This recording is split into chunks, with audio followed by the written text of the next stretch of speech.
Alexis de Tocqueville, nacido en Francia el 29 de julio de 1805, fue jurista, político e historiador, reconocido por muchos como el precursor de la sociología clásica y también por otros como un gran aporte al pensamiento liberal. Tuvo una activa participación en la política francesa del siglo XIX durante la monarquía de Julio, entre 1830 y 1848, y luego en el periodo conocido como la Segunda República Francesa entre 1849 y 1851, que sucedió justo después de la Revolución Francesa de 1848. Su obra más conocida es denominada La Democracia en América, que es un estudio emprendido sobre la sociedad norteamericana de principios del siglo XIX y su relación que la sociedad tenía con las instituciones políticas que resultaron de la insurrección en contra de la corona inglesa. Sin embargo, en esta oportunidad hablaremos de una obra distinta, y esta obra, a mi juicio, es más estimulante que La Democracia en América, porque cala más hondo en la sociedad que estudia, es más atrevida y es más intempestiva.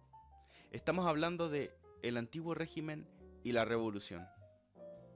La problemática que presenta el antiguo régimen y la revolución puede ser sintetizada de la siguiente manera. Parte de la observación que Tocqueville hace respecto del lugar en donde se desarrolla la revolución.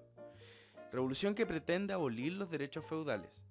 Lo que le sorprende es que es en Francia donde precisamente estalla la revolución, y a la par es también en Francia donde el antiguo régimen proyectaba los resultados menos perniciosos.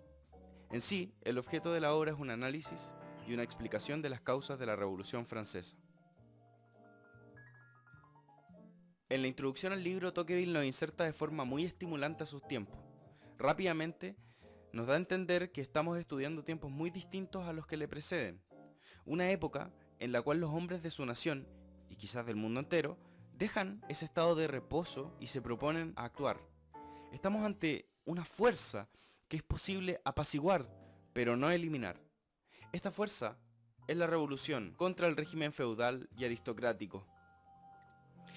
En el prólogo a su obra escribe lo siguiente, abro comillas, a través de las tinieblas que ocultan el porvenir pueden entreverse tres verdades clarísimas. La primera es que todos los hombres de nuestros días se ven arrastrados por una fuerza desconocida que quizá sea posible regular y moderar, pero no vencer, y que tan pronto los impulsa suavemente como los precipita hacia la destrucción de la aristocracia. La segunda que, de todas las sociedades del mundo, las que con más dificultad se librarán durante largo tiempo del gobierno absoluto serán precisamente aquellas en que ya no exista o no puede existir la aristocracia. La tercera, en fin, que en ninguna parte puede producir el despotismo efectos más perniciosos que en esas sociedades, pues favorece más que ninguna otra clase de gobierno el desarrollo de todos los vicios a que están sujetas, empujándolas hacia el lado a que por inclinación natural tendían de por sí. El tono de lo que acabo de citar es entre temerario y seguro. Tocqueville sabe de lo que habla, pero lo que habla le asusta. Sin ir más lejos, este autor entiende que el siglo XIX francés, y quizás no solo francés, sino que europeo, es un siglo revolucionario.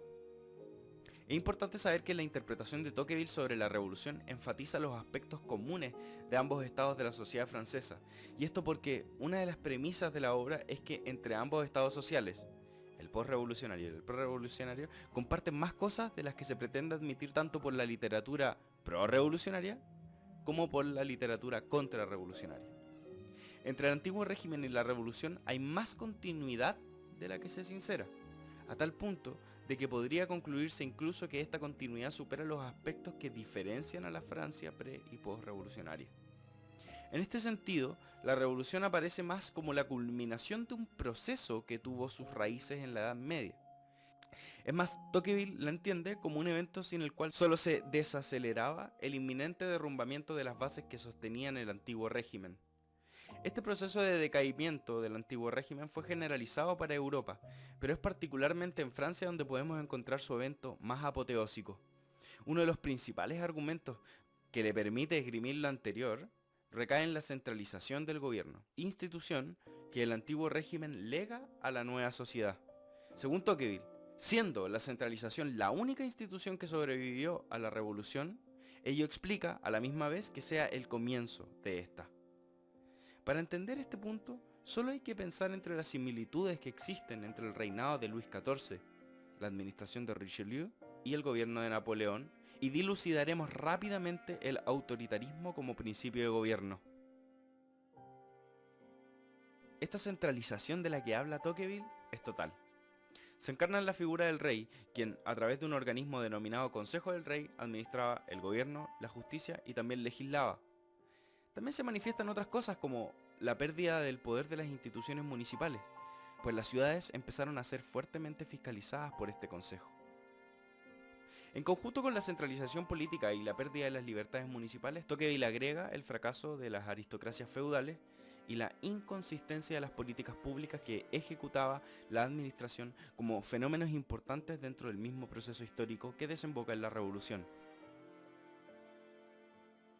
Ahora bien, si la revolución es esencialmente la continuación de un proceso histórico que ya se había desencadenado en el seno del antiguo régimen, ¿cuál es el carácter especial de la revolución respecto de este antiguo régimen?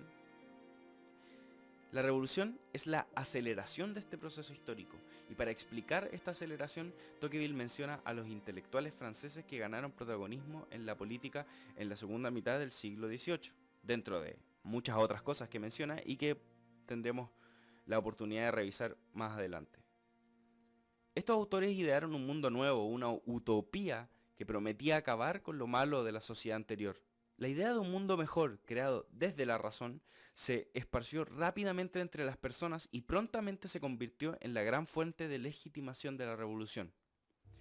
Estaríamos entonces ante un fenómeno social que puede ser calificado propiamente como una ideología, en donde, perdonándome la terminología marxista, se concientiza falsamente a las personas para llevarlas a la acción. Tocqueville asume este fenómeno como el pedernal con el que se combustiona la fuga de gas y produce la revolución. Sumariando, este libro plantea una doble relación entre el antiguo régimen y la revolución, porque si bien entre ambos estados hay continuidad, desde la perspectiva puramente política, lo que lo diferencia es el carácter fuertemente ideológico que produce el movimiento que logra la revolución. La obra se compone de 25 capítulos distribuidos en 3 libros. En el primer libro explica la Revolución Francesa dándole contexto histórico, filosófico y geopolítico. El primer capítulo lo dedica a contradecir ciertas apreciaciones que autores conservadores hacían de la Revolución. Dentro de los criticados encontramos a Edmund Burke. Tocqueville plantea que era apresurado o exagerado, por decirlo menos, atribuirle a la Revolución el carácter de rupturista, es decir, de generar algo nuevo en la historia, algo que no se había visto o que no se veía venir. En el segundo capítulo, Tocqueville explica que el objeto de la revolución no era simplemente sustituir el poder de la religión por el poder político, sino que su objeto principal era abolir una forma antigua de sociedad. Y en el último capítulo del primer libro explica que lo que en particular logró la revolución fue la destrucción de golpe de las instituciones aristocráticas y feudales, proceso que estaba en marcha en todo el continente europeo, pero que con este acontecimiento se logra finalizar inmediatamente en Francia. El segundo libro de la obra es el título más extenso, y sus temáticas son variadas. Aquí expone los hechos antiguos y generales que prepararon la revolución.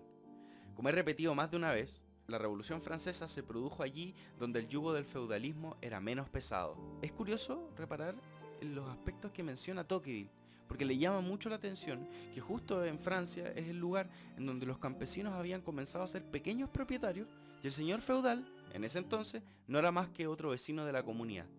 Sin embargo, y en perjuicio de este estado social bastante favorable para la población general, la revolución se produce de todas maneras. Tocqueville presta mucha atención al problema de la centralización. En el segundo capítulo explica que la centralización surgió del proceso de consolidación del absolutismo en aras de un mayor dominio del Estado en su conjunto, pues se quería proceder a una fortificación del dominio del territorio y de la figura del monarca.